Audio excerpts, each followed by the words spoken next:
ایک دن حضرت ابراہیم علیہ السلام کے گھر میں 5 افراد آئے اور وہ خدا کی طرف سے مامور فرشتے تھے کہ جو انسانی شکل میں حضرت جبرائیل علیہ السلام کے ہمراہ جناب ابراہیم کے پاس آئے تھے۔ چونکہ حضرت ابراہیم نے انہیں نہیں پہچانتے تھے، لہٰذا انہوں نے ایک گوسالہ ذبح کیا، اس سے ان کے لیے مزیدار غذا تیار کی اور ان کے سامنے رکھی۔ انہوں نے کہا کہ ہم اس وقت تک یہ غذا نہیں کھائیں گے کہ جب تک ہمیں آپ یہ نہیں بتائیں گے کہ اس گوسالے کی قیمت کیا ہے۔ بس جناب ابراہیم نے کہا کہ اس کی قیمت یہ ہے کہ اسے کھانے کے آغاز میں بسم اللہ اور آخر میں الحمدللہ کہیں۔ حضرت جبرائیل علیہ السلام نے اپنے ساتھیوں سے کہا کہ مناسب ہے کہ اللہ اس شخص کو اپنا خلیل اللہ یعنی دوست منتخب کرے۔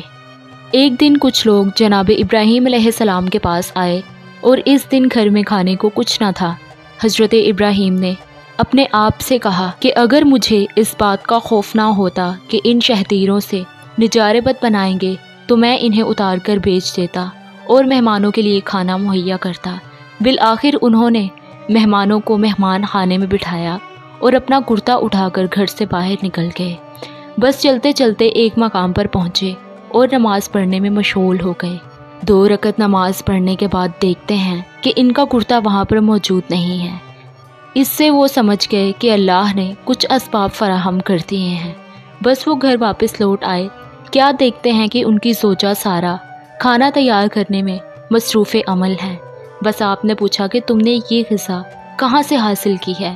جناب سارہ نے کہا کہ یہ غذا انہی چیزوں سے تیار کی گئی ہے کہ جو آپ نے کسی شخص کے ہاتھ بھیجی تھیں۔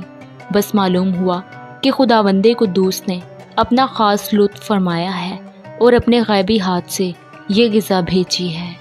حضرت امام جعفر صادق علیہ السلام نے فرمایا کہ جناب ابراہیم مہمانوں کے لیے مہربان باپ تھے۔ جب ان کے ہاں کوئی مہمان نہ آتا تو وہ مہمان کی تلاش کرنے گھر سے باہر تشریف لے جاتے۔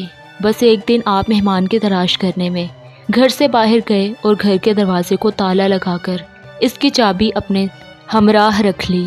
بس کچھ گھنٹوں کی تلاش کے بعد جب گھر واپس تشریف لائے تو اچانک گھر میں کسی شخص کو دیکھ کر فرمانے لگے کہ اے خدا کے بندے، اس گھر میں کس کی اجازت سے داخل ہوئے؟ اس شخص نے کہا کہ اس گھر کے پروردگار کی اجازت سے۔ یہی بات جناب ابراہیم اور اس کے درمیان 3 بار تکرار ہوئی۔ بس جناب ابراہیم کو معلوم ہو گیا کہ یہ مرد جناب جبرائیل ہیں۔ انہوں نے اللہ کا شکر بجا لایا۔ اس دوران میں حضرت جبرائیل نے کہا کہ مجھے اللہ تعالیٰ نے اپنے بندوں میں سے ایک بندے کے پاس بھیجا ہے کہ جسے اس نے اپنا خلیل اللہ یعنی مخلص دوست منتخب کیا ہے۔ حضرت ابراہیم نے کہا کہ آپ مجھے اس بندے کا تعارف کرائیں تاکہ اپنی زندگی کے آخری لمحات تک اس کی نوکری کروں۔ حضرت جبرائیل نے کہا کہ وہ بندے آپ ہی ہیں۔ حضرت ابراہیم علیہ السلام نے کہا کہ خداوند قدوس نے مجھے کیوں خلیل کیا ہے؟ حضرت جبرائیل نے کہا کیونکہ آپ نے کبھی بھی کسی بھی چیز کی درخواست نہیں کی اور آپ سے جو درخواست کرنے والے نے بھی آپ سے کبھی نفی نہیں سنی۔ روایت میں ہے کہ جب تک حضرت ابراہیم علیہ السلام کے گھر میں کوئی مہمان نہ آتا آپ کھانا تناول نہ کرتے۔ آخر ایک وقت ایسا آ گیا کہ آپ کے گھر میں ایک دن اور ایک رات میں کوئی مہمان نہ آیا۔ آپ مہمان کی تلاش میں گھر سے باہر نکلے، ایک بوڑھے مرد کو دیکھا، اس کی احوال پرسی کی اور اس سے کچھ سوال و جواب کیے تو معلوم ہوا کہ وہ بوڑھا بت پرست ہے۔ جناب ابراہیم نے فرمایا کہ افسوس، اگر تم مسلمان ہوتے تو تمہیں اپنا مہمان بناتا اور تمہیں بہترین کھانا کھلاتا۔ وہ بوڑھا شخص جناب ابراہیم کے پاس سے آگے بڑھ گیا۔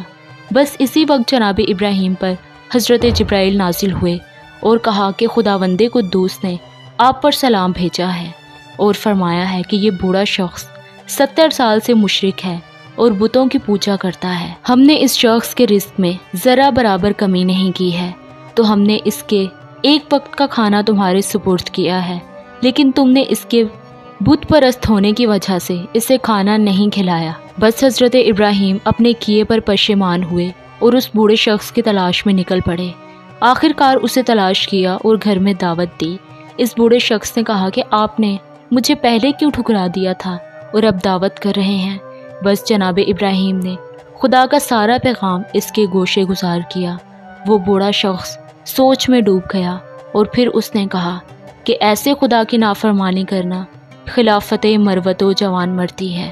اس کے بعد وہ بوڑھا آئین ابراہیم کا گرویدہ ہو گیا اور اسے دل سے قبول کیا اور خلوص نیت سے مسلمان ہو گیا۔